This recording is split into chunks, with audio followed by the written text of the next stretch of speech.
You could have $1 billion house flipping business. But you can't have them all.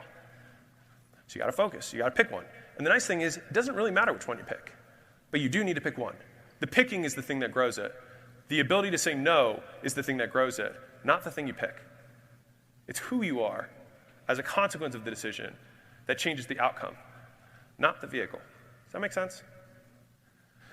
So how arrogant is it to think that we can do multiple things at once and compete with someone who's spending all their time on that one thing? It's ridiculous, and yet we still do it. He just looked at me, he was like, really fucking easy. I was like, interesting. And so he's like, but that would be so hard because of insert real reason that no one gives a fuck about. No one cares. But I have to fire that, But I would have to shut down the, But I would have to lay off the, All the riches you want are on the other side of a few hard conversations. And most people spend the rest of their lives not having them and being poor and wondering why. It's going to suck. It's going to be okay. But you do have to do 20 times more work. That is leverage. An opportunity is missed by most because it is dressed in overalls and looks like work. And so I said I was going to cover 3 things, and I have a little thing at the end here. It'll take me less than 5. You guys cool with that? All right, sweet. So I said I was going to cover 3 things. I want to make sure I filled my promise. Number 1 is how making money really works, leverage. Everybody feel good with that? Does that make sense? All right. Number 2, why making new shit is making you poor and why you have to focus. Number 3 is why better is leverage. Awesome. And so I want to wrap up my presentation with a quick demonstration of leverage in the real world, getting more out of the same thing. Okay? So we're going to do an exercise to wrap this up. And I think that it will do more than anything I could say with these slides. This will probably be what you remember, unfortunately, with all my pretty pictures. But the problem is that the thing that forced you or gave you that emotional, that decreased your action threshold, thus that you would jump into the next thing, is the very thing that will make you jump out of the opportunity that could become your billion-dollar thing. Does that make sense? You felt uncomfortable in your job, you quit your job, you got rewarded. And so you think, oh, when I quit things, I'll get rewarded. But that's the wrong lesson. It only works once. And then you have to unlearn it. And with each level of entrepreneurship, there are lessons like that you have to unlearn the thing that got you there. Better comes from boring. It is not exciting to run your 38th split test on a landing page. It does make you more money. It comes from doing all the shit that you know you should be doing but aren't. But if you didn't take those interviews, you hire someone, wait 6 months, and then you have to do the whole thing again, and you lost the 6 months. That's what Layla was talking about. Taking more time to make your lead magnet better. Make your offer better and better. Is that doing all the unsexy shit that you aren't doing, but know you should, is the secret to the success. My promise is if you do nothing new, but only what you already know you should be doing that your self-coach tells you to, you will make more money in the next 12 months than you can imagine. You just got to do it right. So this is actually a text I got yesterday. This guy had lost everything, and he had set a goal down for himself, and he said, hey, last day of 2021, set a business goal that I thought was quite honestly unrealistic, impossible to hit. So if it's not force times distance to define what work is, and if it's not the amount of time we were putting into the work that we do, and it's not the effort that we are expending or how hard we try, then what's work? We have to get clear on it, because if that's what we have to do to make money, then we got to know what we're actually trying to fucking do. It's equal volume times leverage. In plain speak, that is how you work faster. Which means that the hardest working man in the world can be objectively measured. That guy is the hardest guy working in the world. In 2022, he had $140 billion in net worth. Think about that for a second. And then next year, he did the exact same amount again. FYI, that's $2 billion a week. You're like, I have no fucking clue what that means. You will. So let's start with uninformed optimism. Who here has seen this? This is stages of change, stages of transition. Anyone seen this chart before? Okay, cool. Not a lot of you. Perfect. So there are 5 steps, and I remember the first time I saw this, it changed my life. Whenever you're analyzing something new, Who here has had a buddy tell you about something that they're doing and they're making a lot of money doing it, and then you immediately feel shitty about what you're doing and then think, I should get out of my opportunity vehicle, go over here and do what they're doing? Who has felt that? I'd have to let go of people in the agency, and she was like, yeah, or you could just keep doing what you're doing, which is clearly working. Like, point taken, And so over the next 90 days, I sold 5 gyms, shut one down, shut down both agencies, and got rid of everything. And 12 months later, from that moment, we were doing $1.5 million a month. From zero. And 12 months after that, we were at $4.5 million a month. One thing. And so this was the second period. Just focus. It's so much easier to stack the deck in your favor if you just do one thing. Because when you focus on one thing, you make it unreasonable to fail. If you do one thing for an extended period of time, it becomes unreasonable to suck. If you do it more than anyone else has done it, you'll be better than them. Just is what it is. People ask me all the time, they're like, hey, how'd you get so good at sales? I took 4,000 fucking sales calls. That's how I did it. That's how I did it. I didn't even go through a sales training. I had 4,000 fucking conversations. That's how I did it. And Suzanne's awesome. But it just always reminds me of this, is that there's always shit. And whenever we're starting something new, we encounter something that we didn't know before, and we're like, oh, this makes this shittier. And then we think, well, are we going to jump out? Number 2 is a little story I want to tell you. We hadn't talked in a while. And he said, hey, I've got this roofing business. I want to scale it. I want to go big. I was like, that's awesome, man.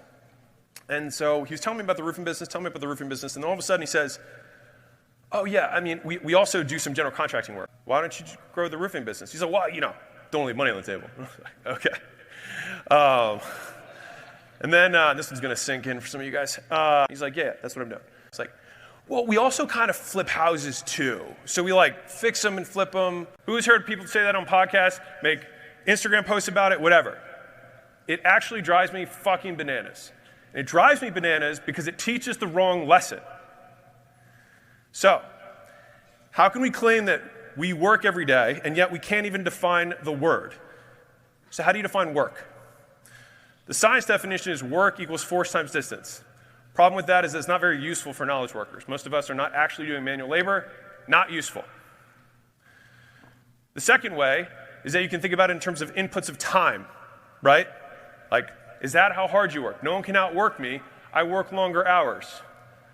Do you think you're the only person who works 16, 18 hours every day? Go to China. I don't even know if anyone in America can say it. I'm being dead serious. It's got to be equal now, right? The guy who recorded his pitch and sent it to 10 million people. Now, to push this even further, what if the guy made 0 calls and didn't do anything? Who makes more against the best caller on earth? The guy who's got a team. He's got 15 dudes on the phone. I don't care how good you are. And if you're like, well, I think I could beat 15, you can't beat 1,500. I don't care who you are. Leverage. And that guy made 0 calls. You guys want to hear something completely insane? Okay, you're going to have to hear it anyways. I was able to take home more in a year than the CEOs of McDonald's, IKEA, Ford, Motorola, and Yahoo combined as a kid in his 20s for over half a decade. There you go. If you run ads and it has become more expensive for you, disproportionate to the increase in CPMs, which is cost per impression or eyeballs, in that period of time that you've been in business, then it means that you have negative word of mouth. So if you're like, well, I don't get that many referrals. Oh, well, you sure do get a whole bunch of people who you get negative referrals. You're not fucking vertically integrated. You're distracted, right? And he was like, how do I scale? And I was like, just pick one. He's like, what do you mean? I was like, pick one. It's like, why do you think you can't build a $1 billion roofing business? Just doing roofing. And just get better at doing roofing. He's like, well, I don't leave money on the table. Who here said they don't leave money on the table? The money you are leaving on the table is the focus that you are not giving to the one thing that matters. And so, by the way, this is the self-made woman list for Forbes. The answer to that question is leverage. You make more money by trading your time for more shit. More output. The second is why new stuff is making you poor. And this is especially relevant for everyone here. Part of this, again, was inspired by the conversations I was having last night at Yogurtland. So thank you for everybody who showed up for that. This is also how not to get leverage. And I felt compelled to make this because I hope that some of you identify with this, because I would bet that the majority of you are doing this. How not to get leverage. There are 5 pieces to this that I want to break down today. Number 1, uninformed optimism. Number 2 is a story I'll tell you about a construction buddy of mine. Number 3 is something I call the magic wand story. Number 4 is half-built bridges. Number 5 is the woman with the red dress. You're like, I have no fucking clue what that means. You will. So let's start with uninformed optimism. Who here has seen this? This is stages of change, stages of transition. Anyone seen this chart before? There's no magic. It's just alignment. Same input, more output. What boring but better looks like. It means split testing landing pages not once but weekly. Not just one time when you come here. You put the process in place to do it every fucking week. Split testing emails, not once but weekly.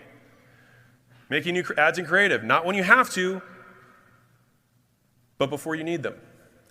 Role-playing with the sales team, not once, but daily. Role-playing with customer success. Hey, I want a refund. Hey, I hated this. Hey, it wasn't fast enough. What do they say? Role-play. If you have amazing customer success, they role-play it every day, they'll get fucking good, I promise. How exciting is that? Not at all. Not at all. But you know what it does? It makes you more money. Taking 10 more interviews for the same role. Who here has seen the people on the internet doing this game? Over and over and over again. They don't get the product right.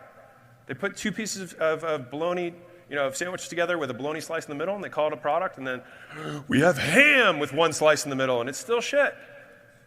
Because they don't want to take the 12 months to actually get the fucking product right. But on the long game, 10 years from now, the guy who takes the first year, takes a break even on that year just to get the product right, makes everything easy. But no one can wait 12 months. Because they can't see the big picture. They keep trying to string 3 of these little shortcuts together rather than building the foundation. Better is leverage. Better gets you more for what you put in. This is what small businesses look like. This is what big businesses look like. The amount of activity is actually not that different. It's just aligned. It's just all in the same direction. That's all it is. It's really not, I promise you, I've been in both. That's all it is. There's no magic. It's just alignment. Same input, more output. What boring but better looks like. It means split testing landing pages not once but weekly. Not just one time when you come here. You put the process in place to do it every fucking week. Split testing emails, not once but weekly. Making new ads in creative. And she owns, if you can see it there, ABC Supply, which is roofing. Not house flipping. Not general contracting work. Roofing. Why didn't he build that?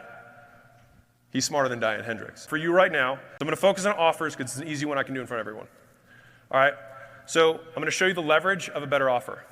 So I'm going to sell you a book for $100,000. Just kidding. $1,000. So the point of leverage is a better offer. Sorry, the point is leverage of a better offer. One action, selling, one product, a book. Leverage is how much money it fetches for the same activity. Does that make sense? Our equation, does it make sense? Okay. Here are the directions for this activity. The moment you feel that $1,000 of value has been created, please stand up and stay standing. If you want to make more money, you need to get more for your time. You need more leverage. And this should make sense because we all trade time for money. And I can prove this to you. You spend time every second of your life. You receive money over the time that you are alive. So, money divided by time equals rate of output. We are all paid dollars per hour. The reason I'm specifically saying this to this audience is that y'all get fooled all the fucking time by passive income. I said 3 things. Number 1, how making money really works. It all comes down to leverage. Number 2, why making new stuff is making you poor, which means you have to focus. And number 3 is why better is leverage. This is the make money part. Here's the simple approach to growth that we use. And so right now, this is an activity, so this is an active part. Imagine a list of all the stuff you know you should be doing but aren't doing right now within your existing business. Like right now, like top of your head, you know there's some shit that you should be doing in your business. I'm going to give you 15 seconds.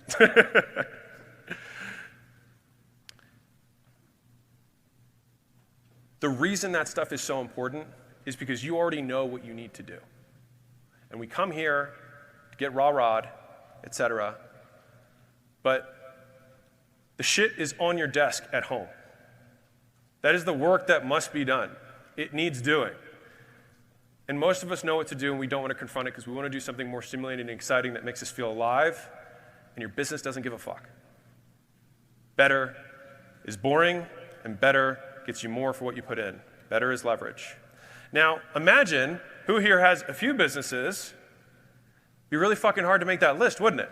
There's too much shit. It's too much stuff to make the business, which means it becomes impossible, which means that's why you have to pick one, because there is so much stuff that has to be done to do one business right. Just do it right. Of course, more leverage, same work, more output. Okay, let's say all this stuff's equal. Now who's even? All right, what else do we have? Nice, he actually called it. The guy calling with the better offer. Now we've got the same time of year, same list, same offer, same dialer, equal skill, 8 hours a day. Now who's going to do it?